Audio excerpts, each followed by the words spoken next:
2014 के बाद जो काम हुआ है उसमें तो कमी है ही है, लेकिन 2014 से पहले जो काम हो रहा था वो सब सही था, उस पर किसी की नज़र नहीं जा रही है। अब अगर 50 साल का आदमी युवा कहलाएगा तो हम लोग कौन कहलाएंगे, बच्चे। बीजेपी धर्म की राजनीति कराती है, ऐसा इल्जाम ऐसा है फिर तो मैम देखा जाए शाहबानो केस तो अदालत का फैसला बदल दिया, वो भी देखा जाए। और अपने 1951 के अंदर जो सोमनाथ टेम्पल का इनॉग्रेशन हो रहा था उसमें भी नेहरू जी तो गुस्सा होकर बैठ गए थे कि नहीं जाना चाहिए किसी को भी। महात्मा गांधी के विचार अगर आप धर्म और राजनीति पे पढ़ेंगी तो उन्होंने भी यही खुद बोला था कि राजनीति में जब तक धर्म नहीं आएगा तब तक वो राजनीति नहीं रहेगी, क्योंकि welfare of the people comes from the politics and that's not possible without any politics and religion.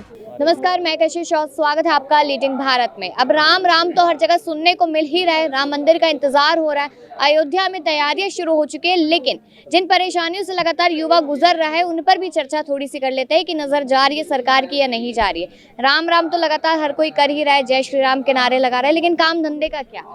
काम धंधे का क्या, काम धंधा सरकार कर रही है, बिल्कुल कर रही है। क्या कर रही है सरकार? क्या क्या नहीं कर रही है सरकार, बताइए। वही तो मैं पूछ रही हूँ कि विपक्ष लगातार कह रहा है कि सरकार सिर्फ राम के नाम पे वोट मांगती है। राम के नाम पे क्या, आप जब ओवरऑल देखेंगे डेवलपमेंट, आज हम जीडीपी में 5वें नंबर पर हैं, और उसके अलावा भी आप प्रेजेंट में जो वुमेन सेफ्टी है उसके ऊपर लेकर सरकार के स्टेप्स देखिए, और क्या कहते हैं एजुकेशन देखिए। आज जो मतलब विपक्ष वाले हैं वो तो क्रिटिसाइज़ करेंगे ही कहीं ना कहीं, उनको आप कितना भी अच्छा काम कर दीजिए वो तो रोकने के लिए आएंगे ही, क्योंकि 2014 के बाद जो काम हुआ है उसमें तो कमी है ही है, लेकिन 2014 से पहले जो काम हो रहा था वो सब सही था, उस पर किसी की नज़र नहीं जा रही है। 2014 के बाद तो अगर आप कुछ भी ले लीजिए उसमें उनको आगे रोकना ही रोकना है, वो तो उनका काम ही है। ना विपक्ष कह रहे हैं कि 18 करोड़ रोजगार दे देने चाहिए थे, अभी तक बिल्कुल रोजगार युवाओं को नहीं दिए, महिला सुरक्षित नहीं है। मणिपुर की बात हुई यहाँ पर, रोजगार की बात करें तो रोजगार देखिए, सरकार आपको घर पर आकर तो नौकरी देगी नहीं, उसके लिए नौकरी के लिए आपको लायक बनना पड़ेगा। आप जाके देखेंगे अभी कितने फॉर्म निकल रहे हैं, कोई चेक करता है? उसके लिए भी एलिजिबिलिटी होती है। अब आप कहो कि बीए करके आपको डॉक्टर बना दें, ये तो पॉसिबल नहीं है बिल्कुल भी।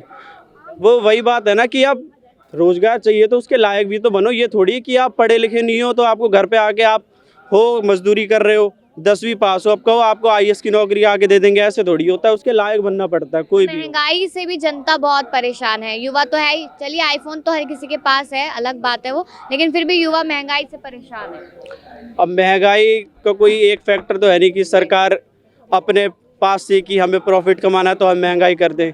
जियोपॉलिटिक्स का भी असर पड़ता है इस पर कि बाहर इंटरनेशनली क्या चल रहा है ट्रेंड, उसके हिसाब से सपोज़ कीजिए आप बाहर पेट्रोल के दाम बढ़ गए, अब वो सरकार ने थोड़ी बढ़ाए, जो आप बाहर से कच्चा पेट्रोल ले रही है सरकार थोड़ी बढ़ा रही है उसके दाम, अब वहाँ से वो महंगा ले रही है तो उसको कवर करने के लिए यहाँ पे भी बढ़ाने पड़ेंगे, तो उसका रिलेटिव इफेक्ट और सब चीज़ों पे भी पड़ता है। देखिए राहुल गांधी की यात्रा भी आज से शुरू हो चुकी है, क्या असर पड़ेगा चुनावों में उसका?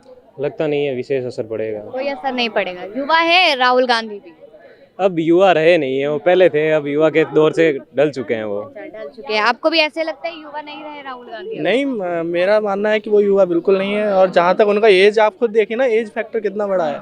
अब अगर 50 साल का आदमी युवा कहलाएगा तो हम लोग कौन कहलाएंगे, बच्चे।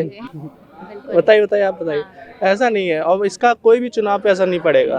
लेकिन यात्रा शुरू हो गई है आज से, और माना जा रहा है जो पहले यात्रा की थी वो भी मील का पत्थर साबित हुई। वो मील का पत्थर सिर्फ कर्नाटका में ही तो हुई है, और कुछ नहीं, उसका कोई इफेक्ट नहीं है। अभी देखिए, अभी हाल ही चुनाव ले लीजिए, सब जगह वो हारे हैं, इसका कोई इफेक्ट नहीं। ईवीएम कहते हैं ईवीएम में गड़बड़ी। ईवीएम में गड़बड़ी अभी शुरू हुई है, मैं मानूँ 2014 के बाद शुरू हुई है, क्योंकि उनका डिक्लाइन शुरू हुआ है ना। उससे पहले ईवीएम कभी हैक नहीं हुई थी। 1947 के बाद जो भी चुनाव हुए हैं, मतलब पहले जो चुनाव हुए 1951 में, कभी ईवीएम हैक नहीं हुआ, पर अब हुआ है। हाँ, क्योंकि वो अपोजिट में है, इसलिए। हार को छुपाने के लिए विपक्ष को सिर्फ मुद्दा चाहिए, वो अभी मुद्दा बना रहे हैं, चाहे मुद्दा कैसे ही बनो, वो मुद्दा फेल हो जाएगा ऑटोमेटिकली, क्योंकि युवा और सारे पूरा लगभग पूरा समाज सरकार के सपोर्ट में खड़ा है। अब जैसे इन्होंने कहा कि कर्नाटका के अंदर उनकी यात्रा सफल हुई, बोल सकते हैं, पर उनकी जो स्टेट लीडरशिप थी बहुत अच्छी थी। बीजेपी की स्टेट लीडरशिप ने वो आपस के अंदर लड़ाई करके वो कट गए। ऐसे हिमाचल के अंदर हुआ। बीजेपी धर्म की राजनीति कराती है, ऐसा इल्जाम ऐसा है फिर तो मैम देखा जाए शाहबानो केस तो अदालत का फैसला बदल दिया, वो भी देखा जाए। और अपने 1951 के अंदर जो सोमनाथ टेम्पल का इनॉग्रेशन हो रहा था उसमें भी नेहरू जी तो गुस्सा होकर बैठ गए थे कि नहीं जाना चाहिए किसी को भी, फिर वो राजेंद्र प्रसाद गए उनके खिलाफ में होकर।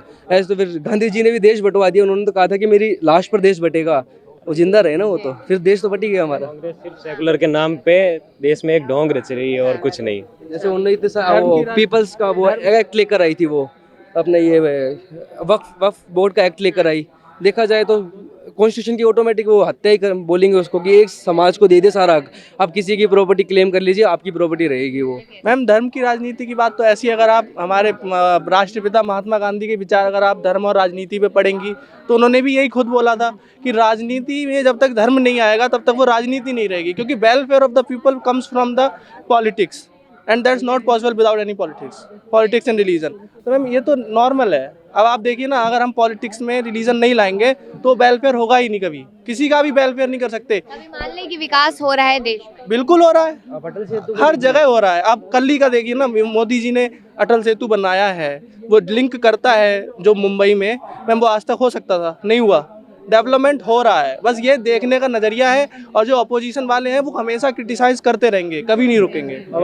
अब आप सड़कों पे दौड़ लगा के तो डेवलपमेंट बिल्कुल नहीं कर सकते। ऐसे तो बिल्कुल नहीं होता कि आप सड़कों पे सिर्फ भाग रहे हो, उससे तो डेवलपमेंट नहीं होगा। डेवलपमेंट हो रहा है, देश की इकोनॉमी ग्रोथ कर रही है, और उसके कारण जहाँ पे महंगाई का कह रहे हैं तो इकोनॉमिक ग्रोथ के कारण रिलेटिव इन्फ्लेशन तो आएगा, वो तो स्वाभाविक चीज़ है, वो तो थोड़ा बहुत तो दिखेगी। और जैसे जैसे इकोनॉमी ग्रोथ कर रही है उसके साथ लोग भी तो ग्रोथ कर रहे हैं, तो मतलब इसे हम महंगाई नहीं कह सकते। बिल्कुल तमाम लोगों ने राय दी है अपनी। यहाँ पर युवा को रोजगार नहीं मिल रहा जिस तरीके से लगातार विपक्ष कह रहा है, लेकिन अब आपने सुना कि युवा खुद अपनी मुंह जुबानी क्या कुछ कहता हुआ नजर आया। तमाम खबरों के लिए देखते रहिए लीडिंग भारत।